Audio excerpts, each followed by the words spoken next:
మనుషుల సహాయము వ్యర్థం. ఆయాసార్లు ప్రియులైన మనం మనుషులే మన భుజబలమని భావిస్తాము. మనుషుల సహాయం కోసం మనం ఎదురు చూస్తూ ఉంటాం. మనుషుల సహాయాలు ఎలా ఉంటుందంటే మాట సహాయమే వాళ్ళది. వాళ్ళ సహాయాలు మాటలకే పరిమితులం అవుతుంది తప్ప అవి ఏంటంటే చేతల్లో మనం కనబడవు. కొందరి సహాయం ఊరికి మాటలు చెప్పమంటే మాత్రం వచ్చేస్తాను బ్రదర్, చేసేద్దాంలే బ్రదర్, ఇచ్చేద్దాంలే బ్రదర్, చేసేద్దాంలే బ్రదర్, ఏం భయపడద్దమ్మా తల్లి, ఏం కంగారు పడద్దు, ధైర్యంగా ఉండమ్మా, కైకు కంగారు మే హోనా.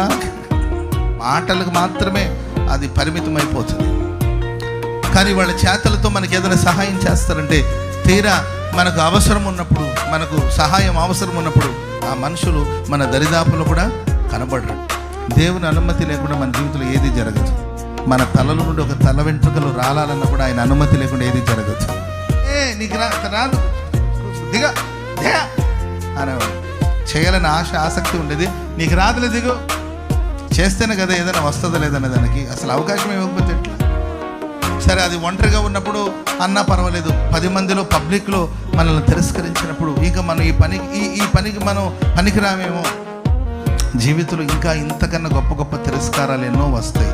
వాటన్నిటినీ మనం ఎదిరించడానికి, వాటిలో నిలబడడానికి దేవుడు మనల్ని ఈ తిరస్కారపు బాటలు నడిపించి మనల్ని సిద్ధపరుస్తూ ఉంటాడు.